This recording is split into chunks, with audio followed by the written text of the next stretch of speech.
Drop the bomb down.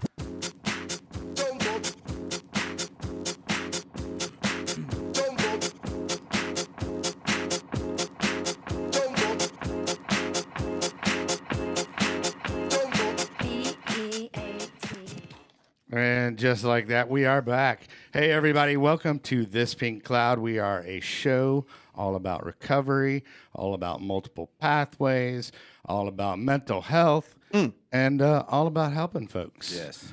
I am DJ Kelly Reverb. I am a certified Thank you, sir. Thank you, sir. I am a certified RSPS, so, I got that going for me, which is nice. Hey, we've got a room full of people here, and I'm excited to have these guys. I will get to them in 1 second, but I always like to give my boy Chad, who's running the 1s and 6s over here, a shout out. Ladies and gentlemen, Mr. Chad Lamont. Yeah, dude. Say that one more time, dude. Chad Lamont. Yeah, dude. Okay. Sweet. All right, dude. But yeah, if y'all haven't checked out his episode, man, it is literally a top 5 Magnifique. top 5 shit show. Yeah. His life. But yeah, go back and check out his episode. But in with me, we've got Mr. Jeffrey Rigdon sitting out there by himself on an island. Can I get the applause? Yeah, there we go. All right. No applause, dude. Hey, thanks for coming in, dude. I appreciate you coming in 2 weeks in a row, dude. Yeah, dude. You know, it's been I a have while. See, I get it, dude. Yes. See, you get it because you're doing this to be of service. Right. Not because you're a narcissist. No, not at all. Right. Me? No. Not at all. Can I Not get at that all. applause, please? Yeah, right. All right, thank you. Perfect. Well, hey, thanks for coming in. And since we are on your shot already, we have CJ, and help me with it. Is it Sias? Sias, yes, sir. Sias. Yeah. CJ Sias from Mantra Recovery, correct? Mantra. Dude, I'm from Texas. I'm telling you. It's Mantra. Mantra Recovery. Mantra Recovery. And then sitting next to him is his partner and co-founder. That would be Adam Tripp. How are you, Adam? I'm good. All right, Thanks for buddy. having us. Yeah, thanks for coming out. I know you guys, have regular jobs and stuff, but y'all are trying to get the mantra recovery off the ground, right? That's right. Well, okay, so let's. Usually, what we do is we'll have the guest on, and they kind of share what they want to share and the abridged version of their story, and then we'll talk about how it actually, you guys got together and started this recovery coaching, or is it recovery? What do you consider it? So we do recovery support services. We do interventions, recovery coaching, sober transport, family support, and what did I leave out? Sober companions. Sober companion. Mobile Sober. drug testing. Okay. So all kinds of stuff. Hey, and you might want to speak into the mic just a little bit. You got to choke. No, it's all good, dude. All right. I mean, it just, I don't want to. Oh, Adam's so quiet, dude.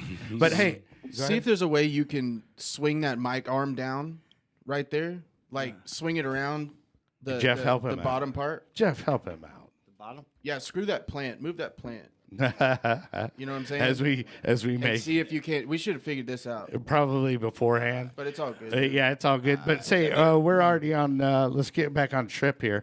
Since you were telling us about our Adam Tripp. It's funny because I have a friend named Tripp, and he spells it Tripp. So I might just call awesome. you Tripp. That's cool. Yeah. That works. All right, cool.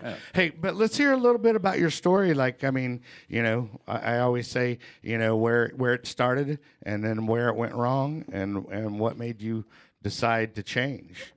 Cool. Okay, Yeah. so I'll do a Cliff's Notes version Perfect. of the story. Okay. So essentially, I started using hard drugs when I was 12 years old. My father was an addict and a mid-level drug dealer of sorts, heroin and cocaine. Mid-level, huh? Yeah. Okay. All right. Not low level, not All right. not top of the chain. I gotcha. It was a family business. It was a family business. Yeah, Right. It actually ended up being that way. Yeah. So, when I was 11, I started just running with the wrong crowd, I guess. Uh-huh. just the outsider kids and smoking pot and doing LSD, things like that. So my mother, who had left my father for his drug use, that's who I was living with. And she ended up putting me out of the house because I was running away and just, going to juvenile and causing all kinds of trouble. So I went to live with my father when I was 12, and he knew, obviously, what got me put out of my mom's house. And essentially, he told me, I'd rather you do it here with me than be out there in the street using. So long story short, one thing led to another. I end up shooting heroin in middle school. Oh, wow. Okay. Yeah. So That's a little early. Yeah, I was That's going. a little early to get to the heroin plan. Yeah, I was going to Benjamin Franklin Middle School. Okay. Across from- Shout out. across from Hillcrest. Best heroin in town. No, I'm just kidding. But Yeah, so I was just really completely strung out, and the only reason I even went to school was because they just put that law in effect where the parents would go to jail if your kid is truant for X amount of days. okay. So this is like back in 93, something like that.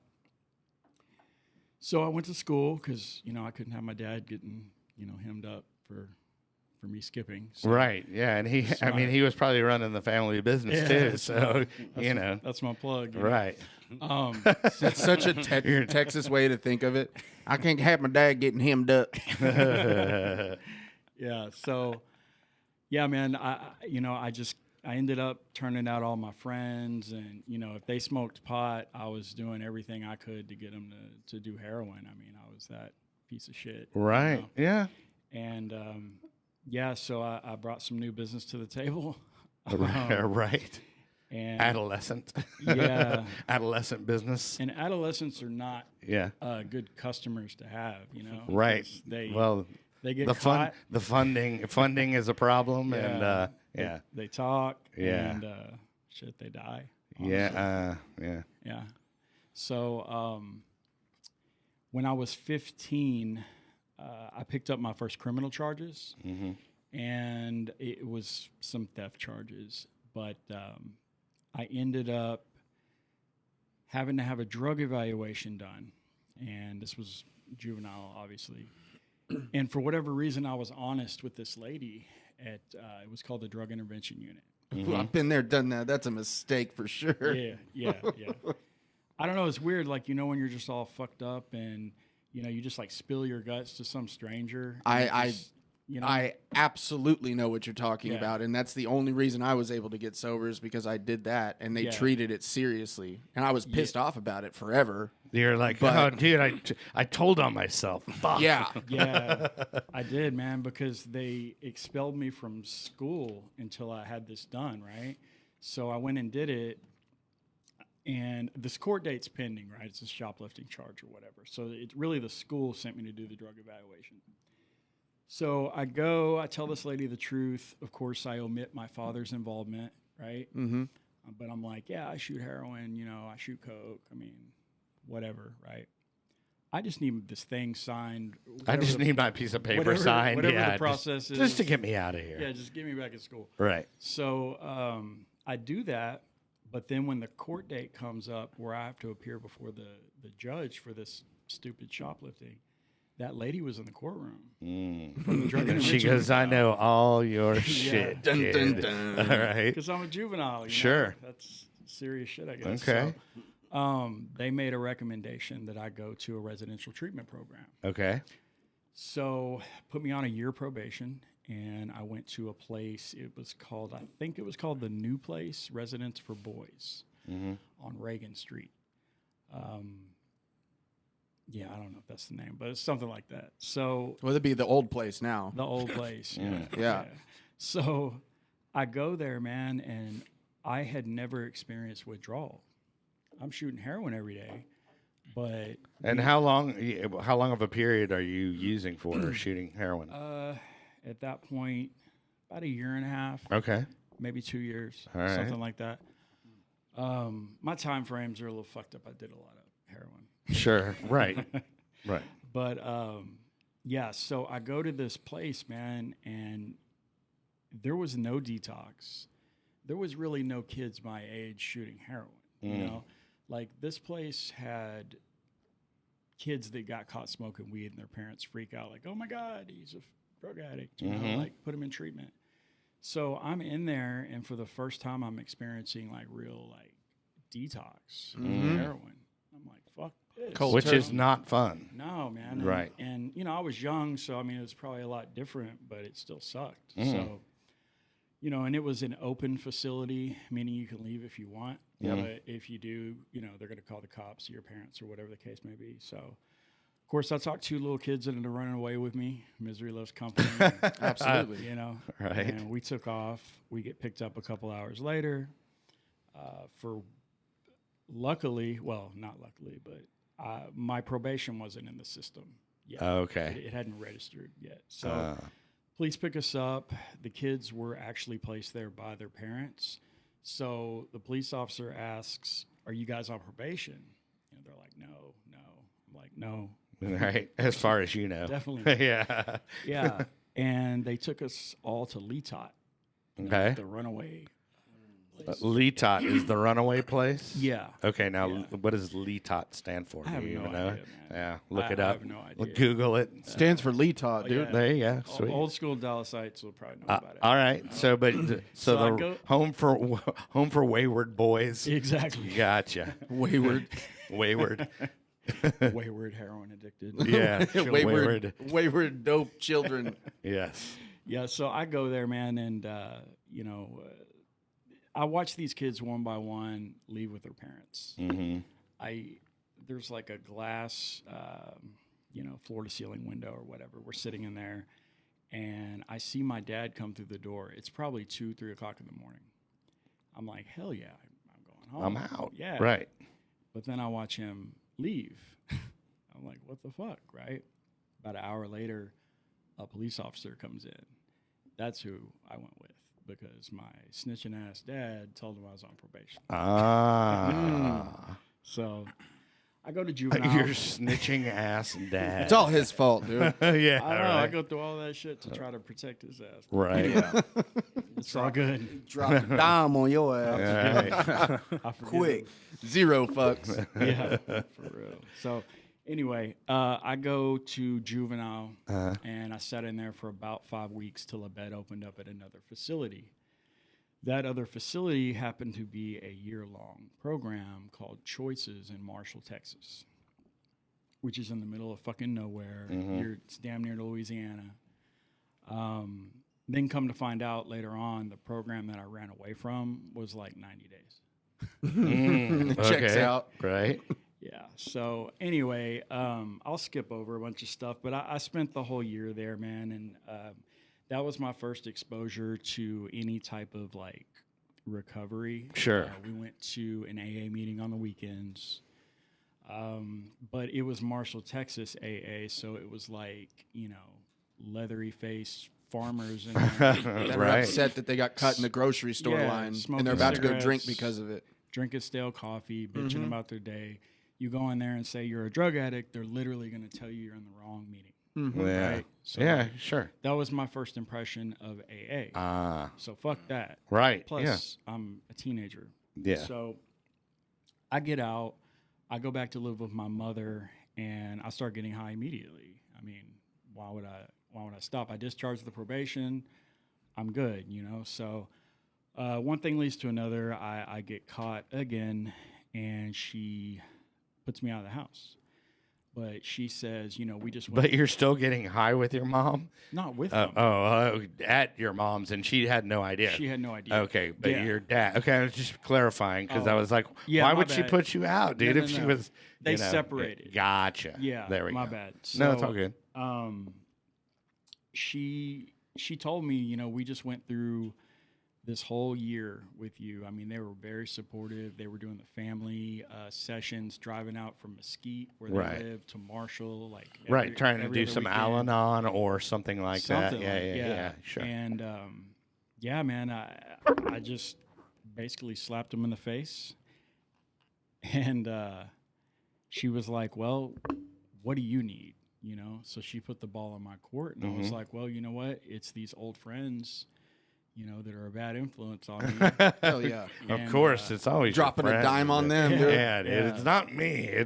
I don't have a problem. It's them, dude. Yeah, so Get these guys away from me. I need to. I think I should go live with my dad. You know. Oh yeah, perfect, dude. Yeah. Does she know at this time that your dad's like Yeah. your plug, Yeah, basically? she knew. Okay. That's why she left him. She All knew. right. Yeah. Yeah. So, but she went with it. Yeah?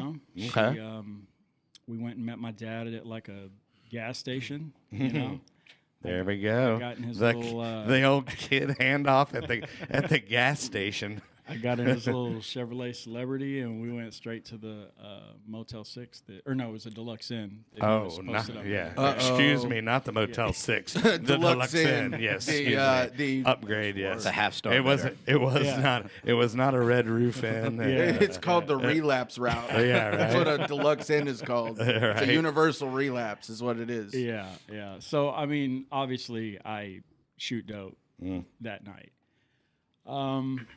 You know, just resume getting high, man, and you know, doing whatever. Eventually, I became the kind of drug addict that, you know, whatever amount my dad would like dole out to me because it was his drugs. You know, it wasn't just like, oh, here's an ounce of heroin, make it last all week. You know, it was just like, okay, we're gonna do some dope, and I would just wait for him to nod out, which happened every day. And I would go in his pockets and steal dope, go to my room, shoot up, overdose. You know, Narcan wasn't really a thing back then. Oh, yeah. My dad would he would come to, thank God, find me with a needle hanging out of my arm and basically like slap the shit out of me, throw me in the shower. I'd wake up with ice in my pants. and That's stuff like great. that. That's crazy to think that a father-son duo Yeah, out there, man. Thelma and Louise in it, Yeah. dude, with the heroin tip. Man, Yeah. it's crazy. Yeah, Sid and Nancy in it. Yeah. Yeah, so you know, I was going to school, man, with like black eyes from being like Yeah. slapped. Slap. Right. And I'm like, yeah, I got in a fight. You From know? being resuscitated. Right. It's fucked up. So Yeah, sure. Anyway, Got in a fight with my heart rate, dude. Right. There you go. yeah. So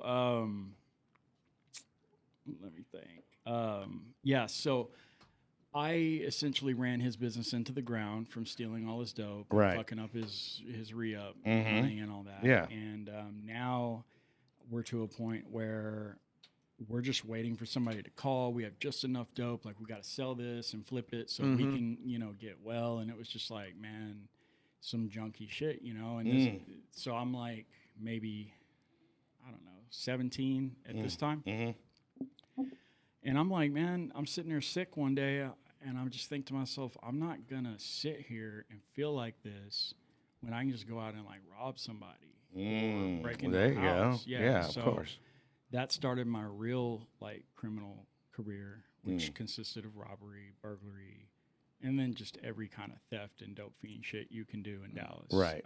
Forgery. I did all it. the good, all the quality mean, ones. shit. Are you know. firing shots over here, dude? No, Chad. You taking shots at my forging skills, dude? I mean, you know, like the typical, like, Home Depot and like, Oh, dude, before it was cool. What's up? Shout out Home Depot, dude, all across the nation. Yeah, Chad had a little run-in with Yeah. with the folks at Home Depot. So hell yeah. You just get that receipt. This is my boy over here, Yeah. bro. That Nordstrom. I wasn't that high class, yeah, dude. dude, that's a little. What about the copper licks? Is that I didn't do that. I didn't Me smoke neither. meth, so that didn't make any That's- sense to me. That's meth addict shit. Yeah, right. You're talking. You're heroin rolling out bowls here. at that Yeah, point. Exactly. See, and this was back in the day too. You mentioning meth. Meth addicts and heroin addicts back then did not mix. No. Right. You talk shit about each other. You know, Yeah. it's like fuck those tweakers, right? Right. Yeah. Yeah. Now people are like mixing them together. Oh, It's- yeah. it's insane. Of but- course, like this guy. Yeah, Yeah. I just did that when I couldn't find coke. Right, Or yeah. crack. You know what I'm saying?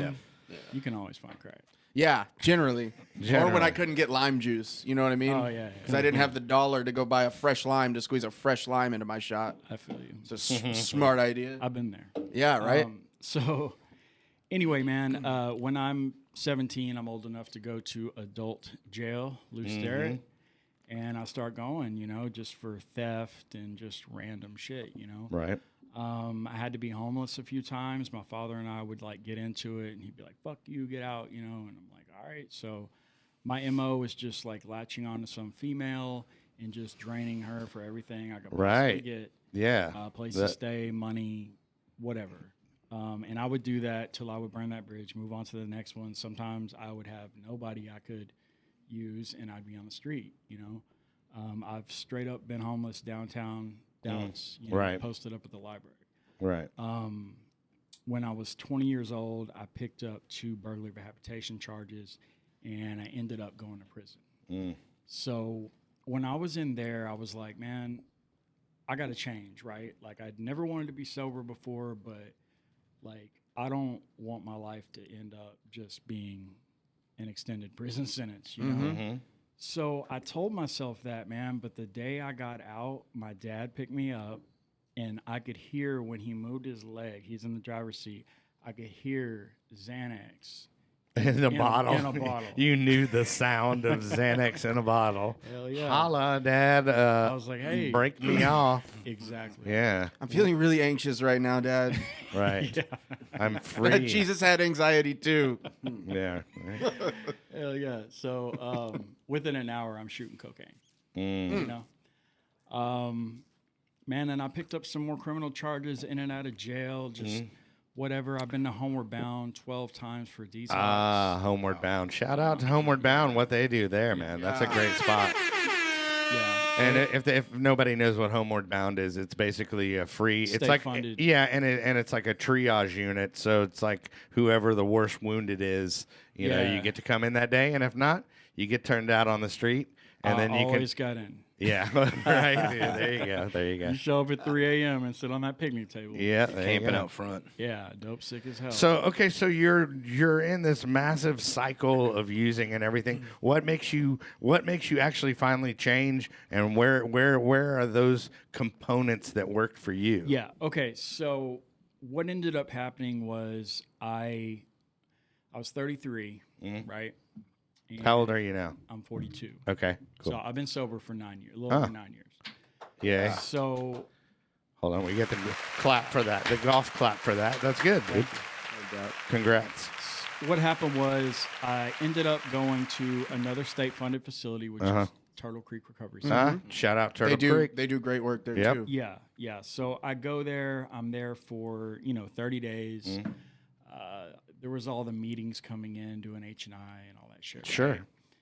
But I was completely atheist, at that point in Okay. my life. All right. So I saw the steps and just saw the word God and higher power and all that shit. Right. And then Absolutely. these douchebags that represented these meetings, because they were, man, like these guys gave the program a really bad look.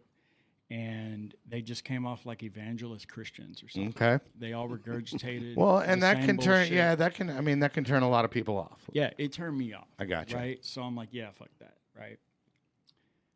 Luckily, a guy did come in from Cocaine Anonymous. And it was the first time I'd heard anybody speak my language. But yeah, shout out Cocaine Anonymous. Shout out Jeff- CA. dude. Shout out to Jeff- Fix. Jeffrey Rigdon.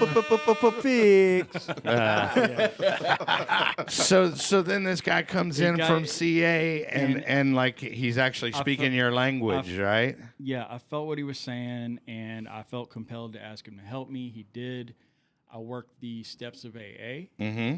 I did it in an expedited fashion, which, later I realized that was a back to basics approach. Yeah. Okay. If you're going to do 12 steps, I recommend that way. Okay. Because that worked for you. It worked for me. Right. And it worked for, all the first AA members because that's the way they did the steps. back in the Gotcha. day. But anyway, so I did that, man, and I ended up becoming a certified recovery coach, an RSPS. Yeah, it's tough to remember that, right? Yeah, it Sometimes was- I'm like RSPS, a recovery certified. No, it's recovery support peer specialist. Yeah, which is stupid. Which is a mouthful. It's basically a recovery coach. Yeah. Yeah, it was PRSS when I got it. And Yeah. they they flipped it, and whatever. And they just like to keep bastards. I know. keep people confused. Yeah, so I got that, and then man, that opened my eyes to other paths to recovery. Okay.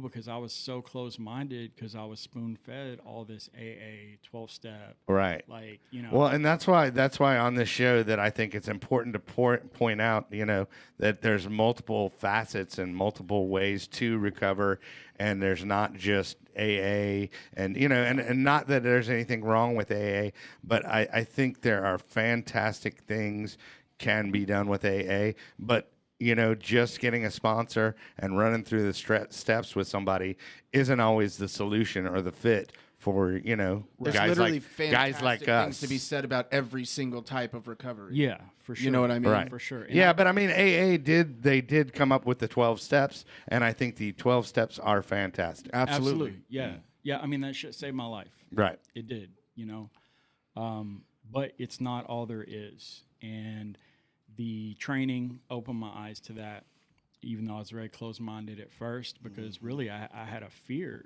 I had a fear of relapse. I've never been sober before, ever. Relapse is not a part of my story. I never wanted to be sober. So, I built up this life for myself. I'm married. I'm a stepfather to 3 kids. I've got a good job. It's like, I don't want to fuck that up. And everybody's telling me, you got to do this and this. Okay, well, if I let up on my plan of spiritual action, like the book says, I'm going to fucking relapse. Yeah. Right? So come to find out, that's really not entirely true, the way that it's presented. Right. So yeah, man, it opened my eyes. Well, to there's it. that whole you're gonna burn in hell, kind of thing. Yeah. Part to it. Hey, well, I don't mean to, cut off your story, but I mean, that's good. Yeah, I want to throw to Mr. CJ Saez over here. Thanks for coming out, buddy, and thank both of you guys for being, coming on and being vulnerable and sharing, because maybe somebody will relate with that story that you just told. So now your story better be good. No, I'm just I'll kidding. do No my pressure. best, No man. pressure. She just got a great story. I was kind of I'm more of a late bloomer as far as using. You didn't start heroin in junior high? No, I played sports Okay. growing up. I didn't even really start smoking weed till my junior year. Mm-hmm. My mother, I was raised in a single parent home. My parents got divorced in Tulsa, Oklahoma, my hometown. Go Boomer Sooners.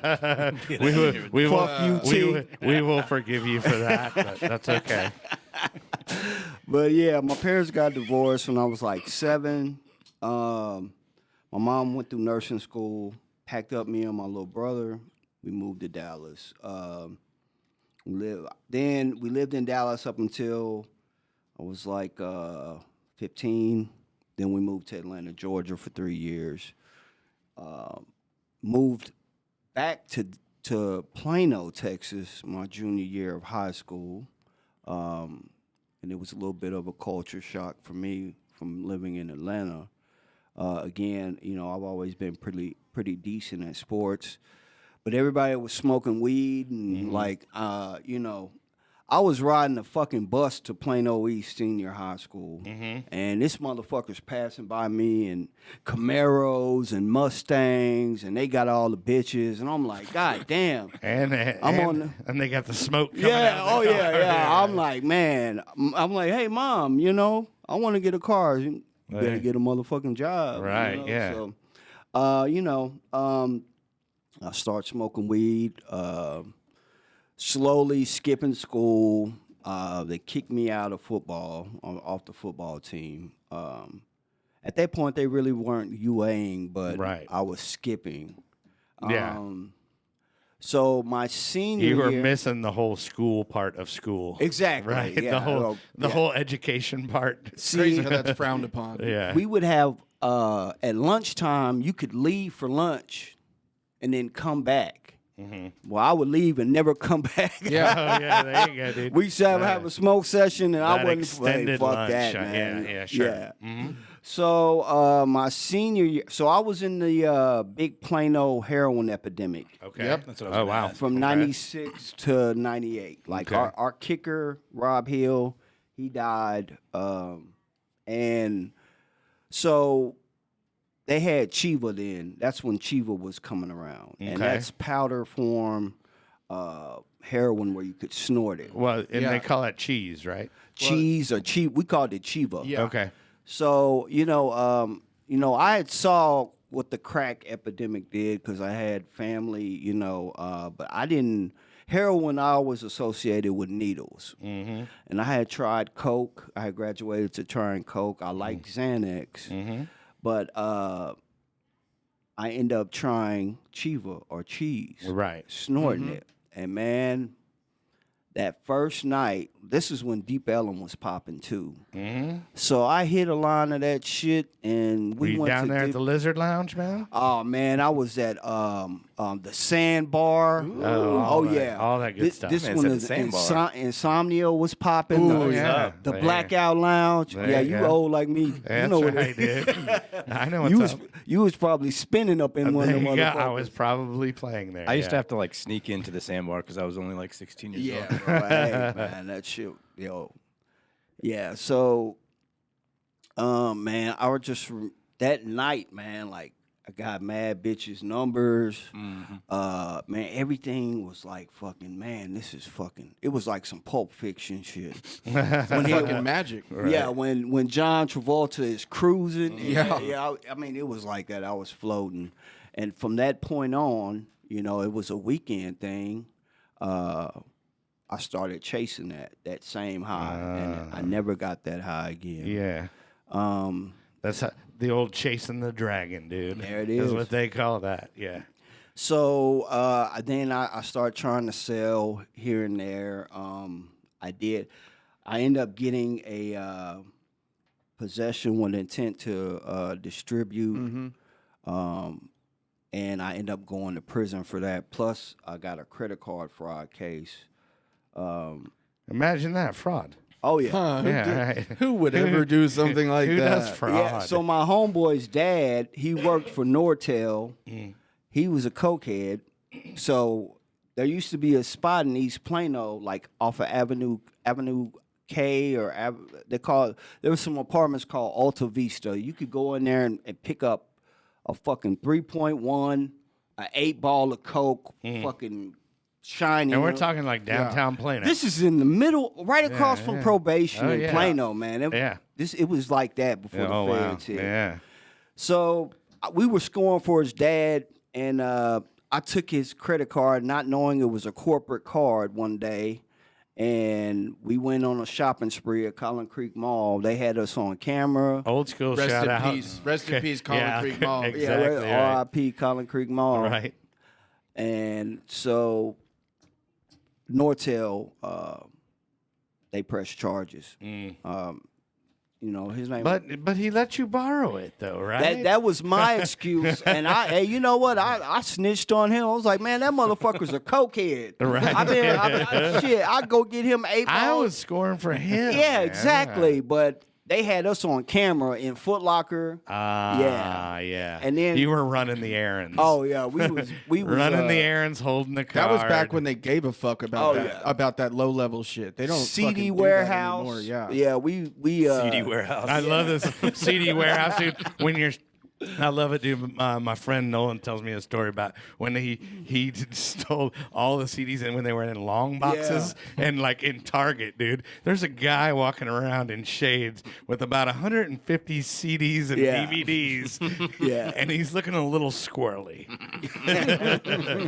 But at least you're trying to pay for them, right? Oh yeah, with the credit Nortel card. Oh Yeah, right. Of course, I'm swiping. Yeah. swiping like a motherfucker. Right. So anyway, long story short, and I acquire a theft charge with that.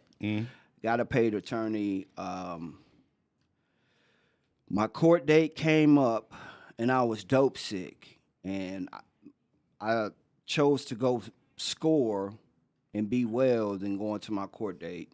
So my attorney's like, get your ass down there. By the time I get there, it's like noon. And he's like, hey, the judge said come back tomorrow. So I come back the next day. They immediately lock me up. Now, I was supposed to be signing because I had never been in trouble before. And they ran all my cases concurrent. I was supposed to be signing for probation, which I would have fucked up because I wasn't done at all. Right. He locks me up, and that was I never got out from that point. I ended up getting 2 years 2 years TDC. That was my first time going to prison. So I get out, and I'm on parole, and again I wasn't done. I start using again, but this time I used to hate needles. I graduate. Yeah. Somebody, actually, this girl, man, she fucking turned me out. She did something, a sexual act, and fucking hit me at the same time. Oh yeah, dude. And it was a fucking speedball. Matter of fact, she worked at Deja Vu. She was like a shot girl or something. Shout out Deja Vu. Shout out Deja Vu. Shout out Speedballs, Hey dude. man, I'm gonna take you back. Right. Way back. Right. So so you're off the wheels and all this stuff, but what level do you hit? And then like where is it that you come to the realization that, hey, maybe this is not the only way I can live? You know, where does that, and then what, like I said to him, what worked for you? What was the positive, you know? Well, I have been to 14 treatment centers. 2 behavior modifications, been to prison 4 times. I've worked the 12 steps 2 times in AA, and I worked them one time when I was at Grace Place Properties, which is a faith-based place, through Regeneration 12 Steps Through Christ. And I completed the steps all those times, you know, but I would end up going back out. I would get like 10 months, 11 months, a year, and then I would go back out. This time, we're 12 step. Our foundation was in the 12 steps. You know, I still attend meetings. I still sponsor guys. You know, Right. But this time, I focused more on the energy I'm putting out into the universe. Okay. Absolutely. I like that. Meaning my conduct. Okay. See, I kept relapsing, like they call it the step 10. I kept relapsing because I was doing shit knowing that it wasn't the right thing to do, like cheating on my girl, or stealing shit with money in my fucking pocket. Right.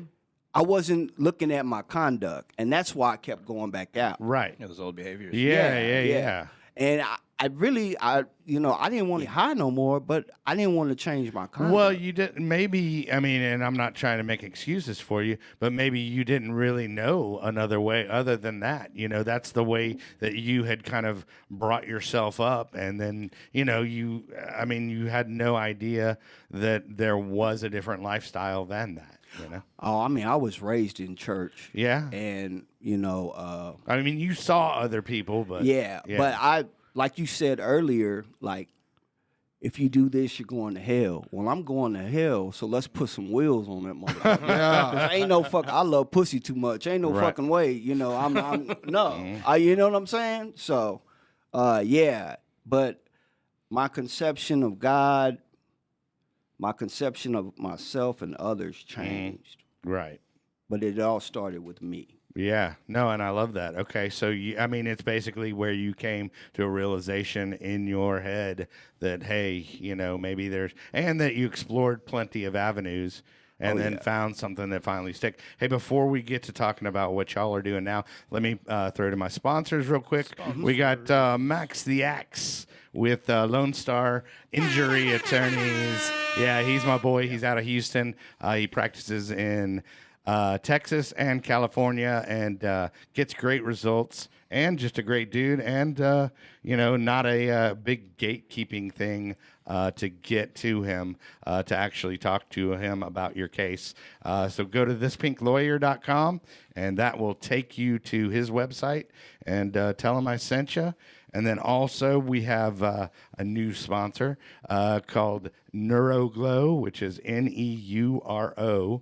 neuroglow.com, and they are actually a ketamine infusion therapy place. We support right? that. Right, yeah. Yeah, we do. There we go. So they're actually in Flower Mound. And they're in Flower Mound and McKinney. They have 2 offices. We actually had them on the show not too long ago. But if you go to neuroglow.com, they actually treat PTSD, trauma, and then there are a lot of positive results as far as maybe people that are treatment resistant, that this might be their avenue that finally gets them going in the right direction. So that is neuroglow.com. So, but anyway, so you guys obviously have some street cred, All over the place. So yeah, so this happens, and then how do y'all meet, and how does Mantra? And I said it right that time. Mantra. I didn't say mantra. Mantra. How did Mantra recovery start? I'm gonna let CJ tell you how. All we right, met. let's hear it. So during And we got about 10 minutes. all right, I'll make it quick. So during my tenure of 14 different treatment centers, I went to Turtle Creek Recovery Center 4 times, and one of those times, I met Adam, and he was the operations manager there. Okay. And we had stayed in contact. This was like 12, 14 years ago. And, he had told me his story, and he gave me hope. I'm like, if this motherfucker can get sober, there's a possibility that I might be able to Right, do yeah. this Hell shit, yeah. you know? Right. Yeah. Maybe. So, of course, I relapsed. Yeah. But, Shout-out relapse. Hey, they say relapse is a part of recovery. Oh, yeah, most definitely. Totally agree. So that gives everybody a a free pass. No, I'm just disagree. kidding. No. I'm just kidding. No, we do not advocate. I'm just kidding, dude. I'm just kidding. So we stayed in contact over the years, and my last place of employment, I had the same title as Adam. I was operations manager at Turtle Okay. Creek for a year and a half. And we wanted to start something new. I did my training for RSPS, and it opened me up to all the different paths of recovery. Yeah. And I'm like, man, fucking There's a lot out there, right? I'm like, I've been one track. I've Yeah. been bamboozled. I've been flim flam.